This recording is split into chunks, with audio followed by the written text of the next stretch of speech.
Our name matters.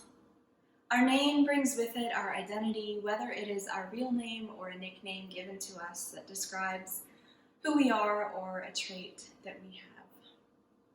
My parents always tell me that they didn't know of any other baby named Brittany before I was born, but there were 3 other babies in the hospital nursery named Brittany in the days after my birth.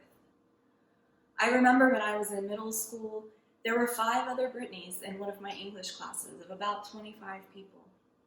Every time the teacher called on Brittany, we never knew which one she was talking about, and it led to some funny moments.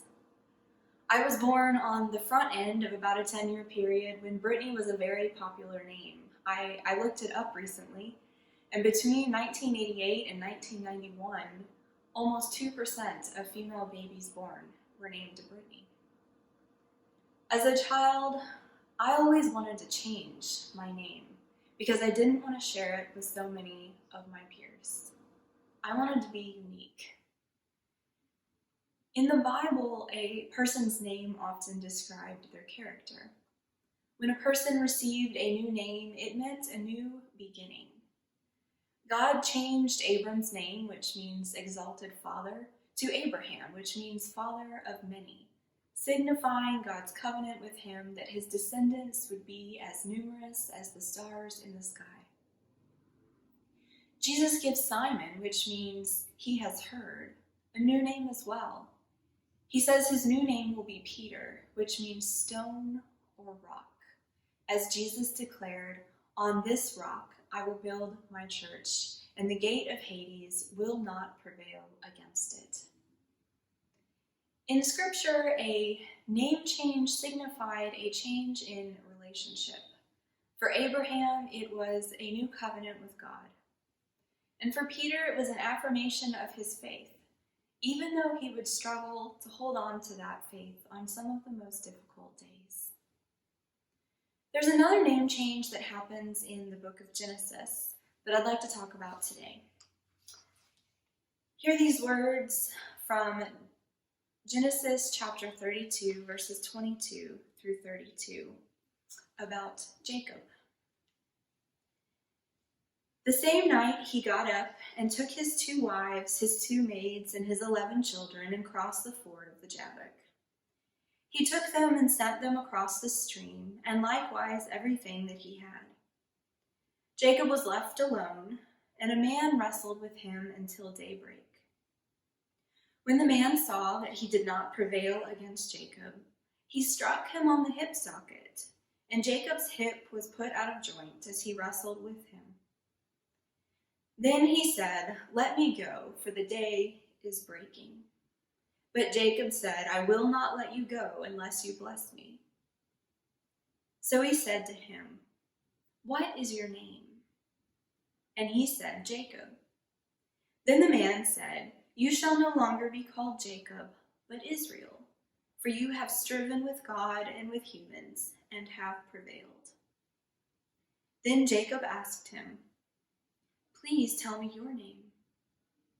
But he said, "Why is it that you ask my name?" And there he blessed him. So Jacob called the place Peniel, saying, "For I have seen God face to face, and yet my life is preserved." The sun rose upon him as he passed Peniel, limping because of his hip.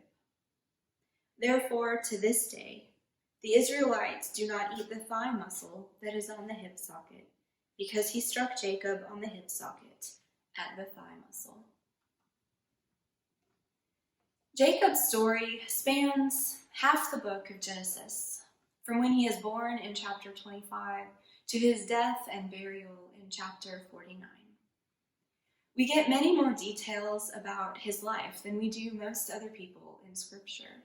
We know all about his family and how generation after generation seemed to be repeating similar unhealthy family dynamics that led to jealousy and violence. Jacob was given his name at birth, a name that meant heel grabber or trickster, and he lived up to his name just as everyone would have expected. He cheated his brother out of his birthright. He deceived his father to gain the family blessing. He cheated his father-in-law out of his possessions. And in what we read in today's scripture, he finally finds himself running from his past. At this point in the story, when he wrestles with God face to face, Jacob had left Laban's land without permission. Laban, who was both his father-in-law and his employer. He was heading towards a very uncertain reception, returning to his homeland and his twin brother Esau, from whom he had fled for his life 20 years earlier. Jacob had with him everything that belonged to him. He had his family, his wives, his children, the family servants. He had with him large flocks of sheep and goats.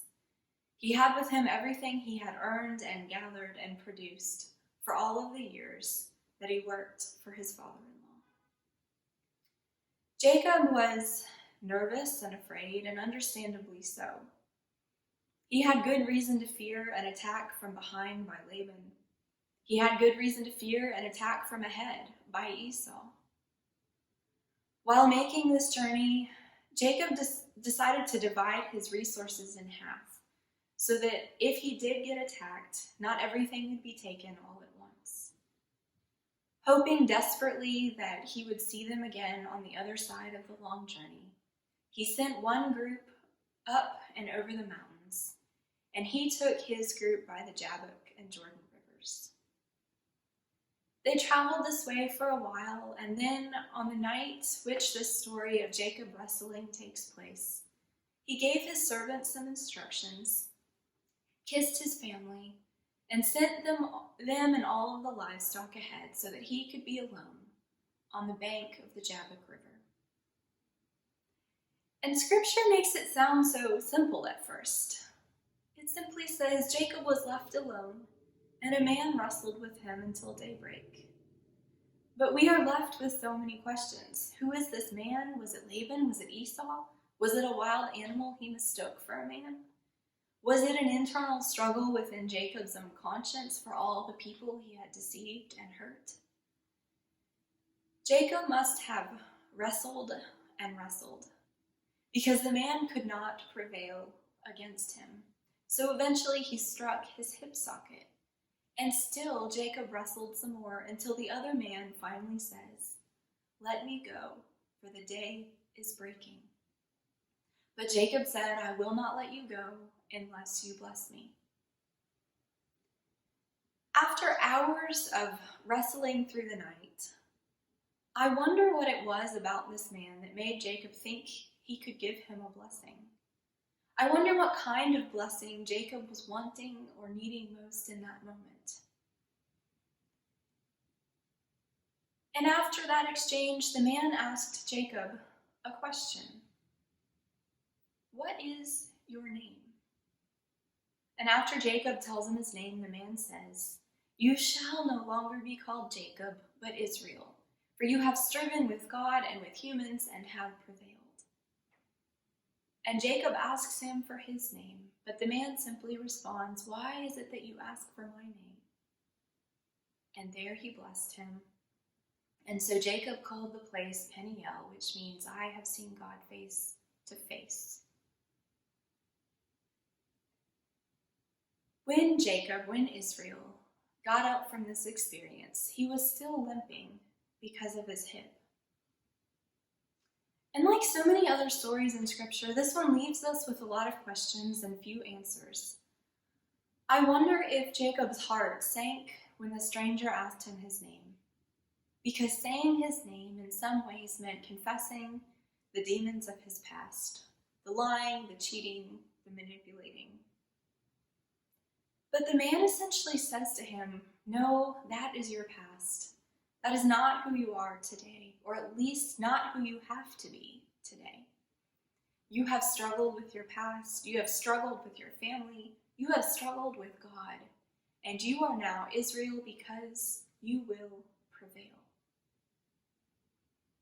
And Israel reunites with Esau in a gracious encounter. And he doesn't end up prevailing perfectly for the rest of his life, but it does seem that being given a new name changes something about his relationship with his family, with God, and with himself. Our names may not always be used in quite the same way as they were in Scripture. We don't necessarily put as much emphasis on our names in predicting our identity, but maybe in some ways they do still carry expectations. My middle name is Gail, which was my great-grandmother's last name. Her name was Viola Gale. I remember when I was a child and teenager, my grandmother would often say to me before I left the house, "Remember your name. Remember your name." I really didn't understand what she meant back then when she said that. But as I look back on those words, I realized she was reminding me who I was connected to, with also the subtle implication that I should act and behave accordingly. The story of Jacob has had me thinking a lot about the power of the names we give ourselves and the names we give others, both publicly and privately. Do we tell ourselves that we are broken, unlovable, lazy, hopeless, worthless? Or do we name ourselves encourager, beloved, advocate? And what names do we give others? Do we name them by our stereotypes or expectations of them? Do we name people we don't know as other or outsider? Do we name people we disagree with as evil or enemy? Or do we name them first as friend and child of God, and spend time getting to know them through the lens of these names and identities first? I'm convinced that how we name ourselves and how we name others is important, because words matter, and we will often live up to or down to the stories we tell ourselves and the names we give ourselves. So if you were asked, what is your name? What name would you like to give yourself, or what name would you wrestle God for? And another important question from Jacob's story, I think. What is it that you are wrestling with in these days? What do you need to wrestle with, even if it's hard, even if it leaves you limping for a time? I hope you will take some time this week to consider and reflect and pray on these questions with me. The days we are living in call for deep self-reflection. And I think Scripture gives us many good starting places for such reflection, as well as hope for personal and communal transformation. Take good care this week, and peace to you. Amen.